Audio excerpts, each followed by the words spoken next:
उत्तर प्रदेश के परिषदीय प्राथमिक विद्यालयों में नई प्राथमिक स्तर की शिक्षक भर्ती इस वर्ष यानी 2023 में आएगी या नहीं, इसके रिगार्डिंग इस वीडियो में डिटेल में बात करेंगे। अंत तक जुड़े रहिएगा। नमस्कार दोस्तों, मेरा नाम है नीरज और आप देख रहे हैं कैरियर बिट यूट्यूब चैनल। अगर आप इस चैनल पर पहली बार विजिट कर रहे हैं तो इसको सब्सक्राइब करते हुए बेल आइकन को प्रेस करना ना भूलें। ये प्रश्न जितना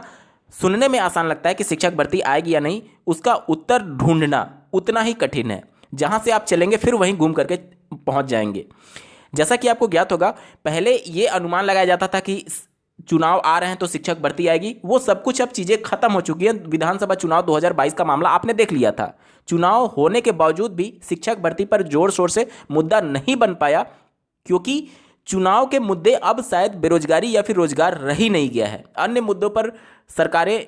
एक तरीके से अपनी आवाज़ को बुलंद करती हैं और जीत भी जाती हैं। तो आने वाले लोकसभा चुनाव 2024 में शिक्षक भर्ती या फिर बेरोजगारी मुद्दा बनेगा या नहीं, ये भी संशय के घेरे में है। तो अब शिक्षक भर्ती आएगी या नहीं, इसको समीक्षा करना ज़्यादा इंपॉर्टेंट है। इस समय बेसिक एजुकेशन डिपार्टमेंट की अगर बात कर लें या फिर बेसिक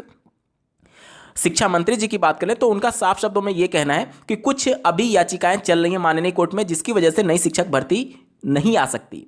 तो आप देखेंगे कि जो अभी 69,000 या फिर 6800 की बात हुई थी, माननीय सुप्रीम कोर्ट के आदेश के बाद से 2 बड़ी भर्तियां की गई हैं, उसके पहले भी जो भर्तियां हैं वो भी अभी कोर्ट में चल रही हैं। तो ऐसा कहना कि केवल 69,000 या फिर 68,500 के मामले कोर्ट में फंसे हुए इसलिए नई शिक्षक भर्ती नहीं दे सकते, ये बिल्कुल गलत है। अगर सरकार चाहे तो निश्चित तौर पर इन भर्तियों की जो सीटें हैं उसको अलग हटा करके उसके अलावा भी लाखों के पद खाली हैं, उन पदों पर शिक्षक भर्ती दे सकती है। कोई भी कानूनी प्रक्रिया नहीं फंसेगा। कोई भी माननीय सिंगल बेंच, डबल बेंच या फिर सुप्रीम कोर्ट का फैसला ऐसा नहीं है कि आप नई भर्ती नहीं कह सकते। ये एक तरीके से अपनी सुविधा के लिए बेसिक एजुकेशन डिपार्टमेंट ये कहता है, या फिर जो भी सरकार कहती है कि चूंकि मामले कोर्ट में फंसे हुए इसलिए हम लोग शिक्षक भर्ती नहीं दे सकते। इसका कोई भी कानूनी पेच नहीं फंसा है कि आप नई भर्ती प्रक्रिया नहीं कर सकते। तो ये सब कुछ एक तरीके से सरकार के ऊपर डिपेंड करेगा और बेसिक एजुकेशन डिपार्टमेंट के ऊपर डिपेंड करेगा कि वो शिक्षक भर्ती देने के मूड में है अथवा नहीं है। लेकिन शिक्षकों के पद की बात करें तो वो लाखों की संख्या में पद खाली हैं। प्रदेश सरकार ने पीआईबी के रिपोर्ट में खुद स्वीकार किया है। तो ये सभी चीज़ें तो हैं। अब इसके बाद से अभी जो हाल ही में 69,000 सहायक अध्यापकों की भर्ती में जो मामला माननीय सिंगल बेंच से निस्तारित हुआ है, जिसमें फिर से पूरी लिस्ट को रिविजिट करने के आदेश दे दिए गए हैं बेसिक एजुकेशन डिपार्टमेंट को। उसके बाद से आपको ज्ञात होगा कि 1 नंबर जो अतिरिक्त दिए गए थे 69,000 सहायक अध्यापकों की भर्ती में, उसमें बेसिक एजुकेशन डिपार्टमेंट को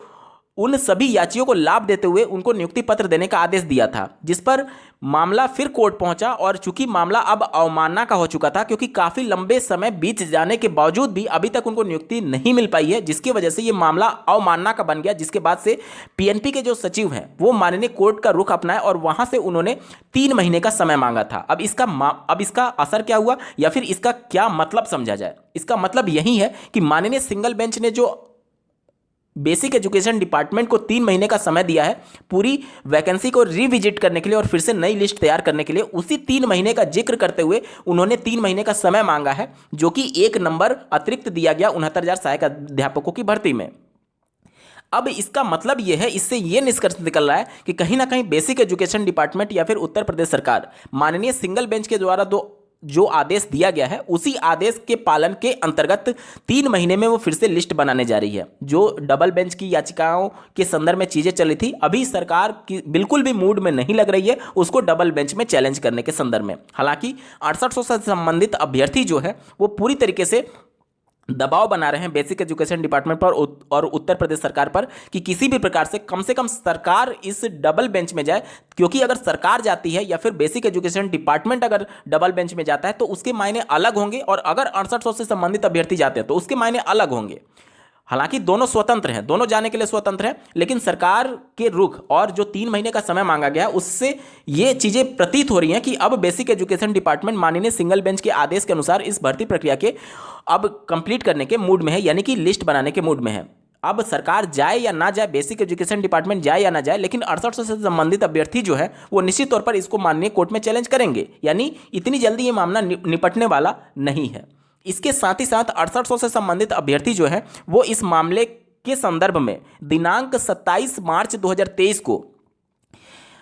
6800 से संबंधित सूची के संदर्भ में एक धरना प्रदर्शन रखे हुए हैं ताकि सरकार पर वो दबाव बना सके। और उत्तर प्रदेश में नई प्राथमिक स्तर की शिक्षक भर्ती का वेट करने वाले अभ्यर्थी जो कि पिछले 5 साल से नए विज्ञापन का वेट कर रहे हैं, वो भी अब नई शिक्षक भर्ती के लिए दिनांक 23 मार्च 2023 की तिथि निर्धारित किए हुए शिक्षक भर्ती के विज्ञापन को जारी करने के क्रम में सरकार और बेसिक एजुकेशन डिपार्टमेंट पर दबाव बनाने के क्रम में अब ये चीजें कहीं ना कहीं एक दूसरे से कोरिलेट कर रही हैं। क्यों? क्योंकि देखिए, बेसिक एजुकेशन डिपार्टमेंट जहां बार बार ये दलील देता है कि चूंकि पहले के मामले कोर्ट में फंसे हुए इसलिए हम भर्ती नहीं दे सकते, अब अगर 6800 से संबंधित अभ्यर्थी 27 मार्च को धरना प्रदर्शन करते तो कहीं ना कहीं ये मैसेज जाता कि हमें केवल एक मामले को निपटाना है। लेकिन उससे 4 दिन पहले जब 23 मार्च 2023 को लखनऊ की सड़कों पर नई प्राथमिक स्तर की शिक्षक भर्ती से संबंधित अभ्यर्थी धरना प्रदर्शन देंगे सरकार पर दबाव बनाने के क्रम में, तो कहीं ना कहीं यह मैसेज जाएगा कि 5 साल से ऐसे अभ्यर्थी भी वेट कर रहे हैं जो कि नई शिक्षक भर्ती का विज्ञापन जारी होने का इंतजार कर रहे हैं।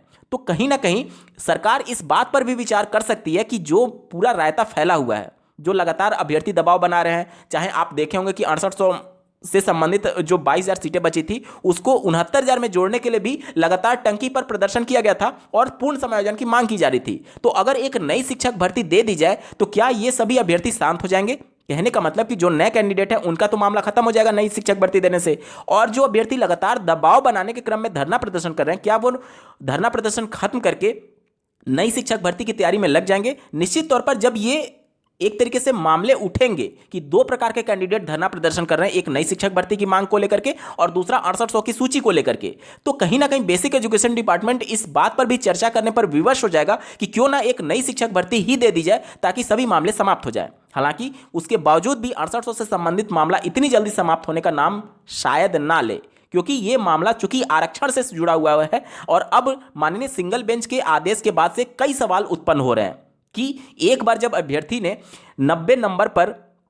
आरक्षण का लाभ ले लिया है तो क्या उसको भविष्य में अनरिजर्व में रखा जाए या फिर कैटेगरी में रखा जाए। अगर उसको अनरिजर्व में ना रख करके कैटेगरी में रखा जा रहा है तो फिर इस बात पर भी चर्चा तेज हो जाएगी कि यूपी टेट में भी तो एक बार उसने आरक्षण का लाभ लेते हुए 82 नंबर पर क्वालिफाई कर लिया है, तब उसको 82 नंबर पाने के बाद अगर उसका अनरिजर्व कैटेगरी में फाइट होता है तो उसको अनरिजर्व कैटेगरी में सेलेक्ट किया जाए या फिर उसको कैटेगरी में डाला जाए। हालांकि माननीय सिंगल बेंच ने स्पष्ट कर दिया है कि चूंकि यूपी टेट जो होती है वो शिक्षक भर्ती प्रक्रिया का हिस्सा नहीं है, कहने का मतलब कि उसके नंबर जोड़े नहीं जाते हैं। लेकिन इस बात से भी इनकार नहीं किया जा सकता कि राष्ट्रीय शिक्षा नीति 2020 की बात कर लें या फिर उत्तर प्रदेश में नए शिक्षा सेवा चयन आयोग के गठन की बात कर लें, उनका जो प्रारूप था उसमें यूपी टेट के नंबर जोड़े जाने की बात की गई है। तो भविष्य में इस बात की संभावना जरूर है कि उत्तर प्रदेश में भी यूपी टेट या फिर सीटेट के मार्क्स जोड़े जा सकते हैं। जिस प्रकार से अभी हाल ही में बिहार राज्य में नई नियमावली जारी की गई है जिसमें जो सीटेट है या फिर वहां का जो बीटीईटी है उसके मार्क्स के वेटेज को बढ़ाया गया है और नई नियमावली के अंतर्गत वहां पर शिक्षक भर्ती की जा रही है, यानी कि वहां पर सीटेट और वहां की राज्य स्तरीय शिक्षक पात्रता परीक्षा उसके नंबर का वेटेज है। अगर उत्तर प्रदेश भी उसी नियमावली को अपनाते हुए यूपी टेट या फिर सीटेट के भी नंबर को जोड़ने लगे, जो कि पूरी तरीके से राष्ट्रीय शिक्षा नीति भी इसकी पैरवी करता है और शिक्षा सेवा चयन आयोग गठन का प्रारूप भी इसकी पैरवी करता है, तो अगर नंबर जुड़ने लगते हैं तो फिर यह मामला वहीं पर आके अटक जाएगा कि माननीय सिंगल बेंच ने जो ये कहा है कि चूंकि सुपर टेट के मार्क्स फाइनल मेरिट में जुड़ते हैं, इसलिए एक बार जब अभ्यर्थी सुपर टेट के मार्क्स में कैटेगरी का लाभ ले चुका है तो उसको अन्य अनरिजर्व कैटेगरी में नहीं रखा जा सकता, उसको उसकी ही कैटेगरी में रखना होगा, नहीं तो दोहरा आरक्षण हो जाएगा। तो अगर यूपी टेट या फिर सीटेट के मार्क्स जुड़ने लगे तो फिर यह मामला भी आ जाएगा कि अगर यूपी टेट में एक बार आरक्षण का लाभ ले लिया है तो उसको उसकी ही कैटेगरी में रखा जाएगा। तो पूरी चीजें बदल जाएंगी भविष्य में जाकर के। तो निश्चित तौर पर यह सभी चीजें अभी माननीय डबल बेंच में जाए बिना शायद निस्तारित होता हुआ ना दिखे, लेकिन नई शिक्षक भर्ती के अभ्यर्थी जो 23 मार्च 2023 को लखनऊ के सड़कों पर धरना प्रदर्शन के लिए एकत्रित होने वाले, निश्चित तौर पर सरकार को एक मैसेज जरूर जाएगा कि कहीं ना कहीं नई प्राथमिक स्तर की शिक्षक भर्ती के लिए भी अभ्यर्थी हैं जो कि अपने अधिकारों के लिए लड़ रहे हैं। अन्यथा की कंडीशन में किसी भी प्रकार से चाहे पद जोड़ने ही क्यों ना पड़े, लगातार सरकार बेसिक एजुकेशन डिपार्टमेंट 69,000 का चैप्टर खत्म करने के मूड में है। और इसी के क्रम में आपने देखा होगा कि चौथी लिस्ट भी जारी की गई थी और अतिरिक्त 6800 पद जोड़ने पड़ रहे थे। इसके अलावा जो 1 नंबर अभ्यर्थियों को दिया गया है उत्तर कुंजी मामले में, उसमें भी अतिरिक्त पद जोड़ करके ही समायोजित करना पड़ेगा, क्योंकि जो पहले से चयनित है उनको तो बाहर निकाल नहीं सकते। तो निश्चित तौर पर ये सभी चीजें हैं, और यहां पर नए अभ्यर्थी जो नई प्राथमिक स्तर की शिक्षक भर्ती के लिए अपनी आवाज बुलंद करेंगे, उससे कम से कम सरकार को मैसेज जाएगा कि आप केवल पुराने कैंडिडेट को ध्यान नहीं दे सकते। कहने का मतलब कि नए कैंडिडेट भी तो है, लाखों की संख्या में जो बेरोजगार बैठे हुए हैं, उनको भी तो शिक्षा एक तरीके से शिक्षण प्रशिक्षण कोर्स सरकार ने कराया है, तो उनके लिए भी तो रोजगार सृजित करने का एक तरीके से उनका कर्तव्य है सरकार का और बेसिक एजुकेशन डिपार्टमेंट का। तो निश्चित तौर पर 23 मार्च 2023 जब नई प्राथमिक स्तर की शिक्षक भर्ती की आवाज बुलंद होगी लखनऊ के सड़कों पर, और उसके 4 दिन बाद जब 6800 से संबंधित अभ्यर्थी अपनी आवाज बुलंद करेंगे, तो इन सबके बीच में कहीं ना कहीं समायोजन बनाने के क्रम में नई प्राथमिक स्तर की शिक्षक भर्ती पर बेसिक एजुकेशन डिपार्टमेंट विचार करने के लिए कम से कम विवश तो होगा। भले शिक्षक भर्ती आए ना आए वो अलग बात है, लेकिन कम से कम उनके माइंड में तो रहेगा कि हमें केवल 69,000 से संबंधित अभ्यर्थियों को समायोजित नहीं करना है, बल्कि नई प्राथमिक स्तर की शिक्षक भर्ती के भी अभ्यर्थी अब दबाव बनाने लगे हैं। इस वीडियो को देखने के लिए आपका बहुत बहुत धन्यवाद। भगवान करे आपका दिन शुभ हो।